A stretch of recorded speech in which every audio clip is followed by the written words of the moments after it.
Welcome to Maths with EJD. This is the third video in the series on behavioral game theory. Of course, I think it should be like the number 26 in the whole game theory series.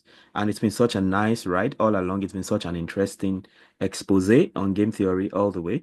So here we'll be talking about behavioral biases, particularly focusing on loss aversion and overconfidence. Okay, let's see. Let's have an overview of behavioral biases. So we see that behavioral biases are systematic deviations. They're systematic deviations from rational decision making. So, the whole idea of behavioral game theory is how human behavior affects games. So that at the end of the day, games don't naturally go the way they should go classically or traditionally, but they are, they are overcome by human behavior, so to speak. So behavioral biases are systematic deviations from rational decision making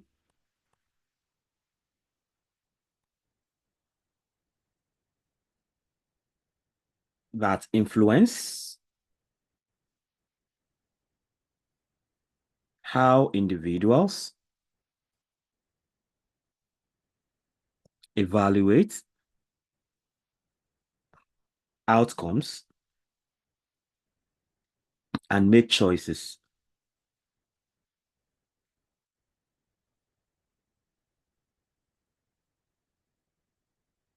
Okay, so let's look at some key biases. Since we are talking about behavioral biases. So key biases. The first bias we're considering is loss aversion. So people tend to prefer avoiding losses. They prefer to avoid losses over acquiring equivalent gains.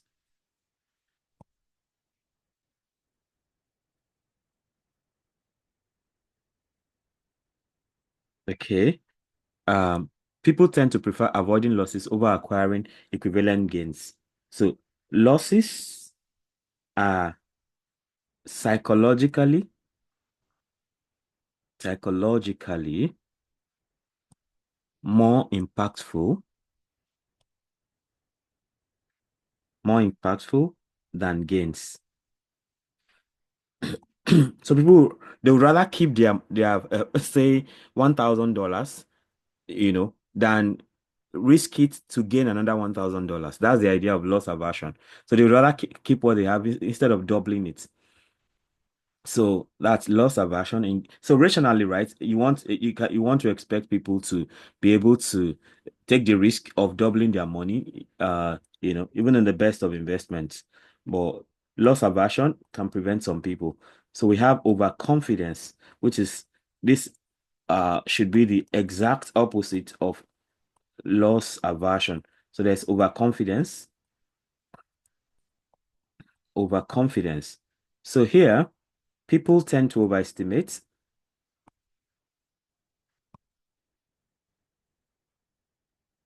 to overestimate their abilities or knowledge,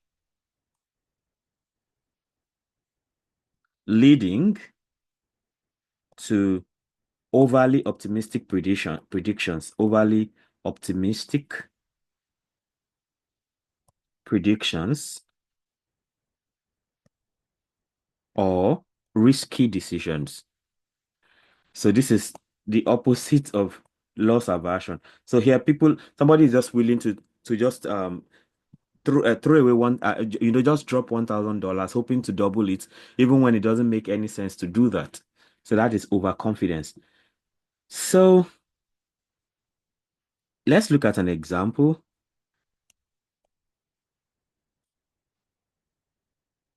Example, in a risky decision-making scenario, in a risky decision-making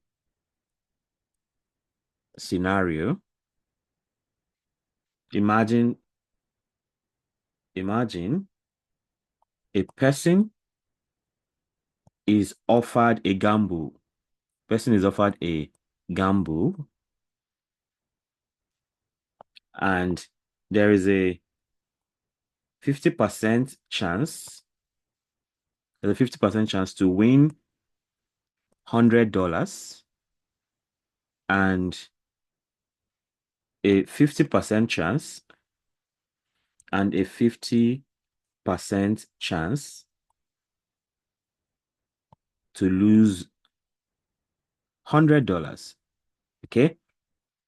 So that's the scenario of the game. So what do we expect traditionally? The traditional theory, right? Traditional theory assumes a rational kind of behavior and optimal choice making, right? So traditional theory might suggest the person should accept, the person should accept the gamble because they stand a chance of doubling their money, right? Traditional theory might suggest the person should accept the gamble if the expected value is positive. Of course, in this case, the expected value is the possibility. So the expected value is $50. That's like, and how we arrive at the $50 is like there's a 50% chance, of making $100. Okay. And that's what leads to the $50 possibility. So a 50% chance of getting of winning $100 and 50% chance of losing it, sort of. So the expected value in that case is $50, right? So that's the traditional way to go. But is that what really obtains?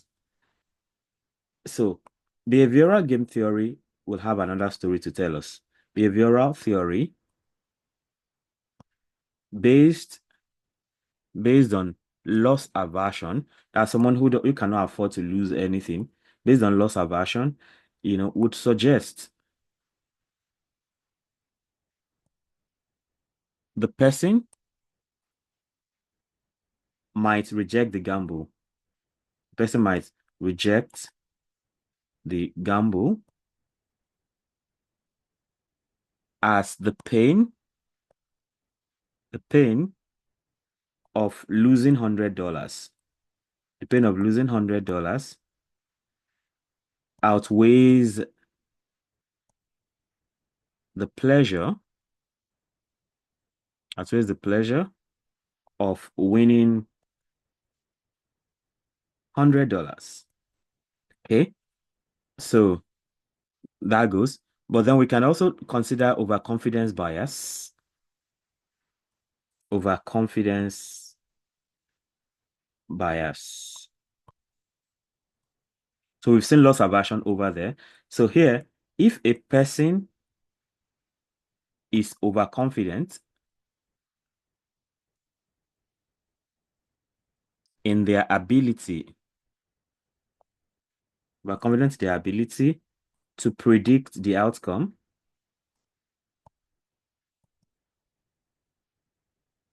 of the gamble,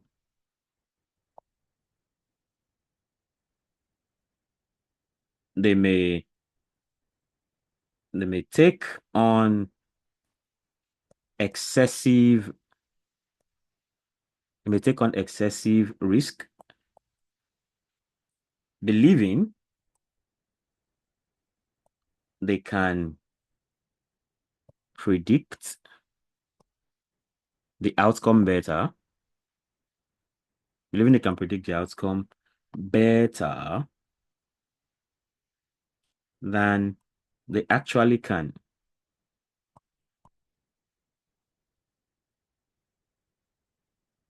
This can lead this can lead to suboptimal decision making. Okay. So overconfidence will make people jump into things blindly, while loss aversion will make people reject things that might even benefit them. And that is how far this has been. Talking about behavioral biases in behavioral game theory, and two key biases are loss aversion bias and overconfidence bias. So I still have one more to go on behavioral game theory, and that'll be about applications of the idea of behavioral game theory in negotiation and consumer behavior. So you don't want to miss that. So as such, you want to subscribe to the channel and hit the notification bell.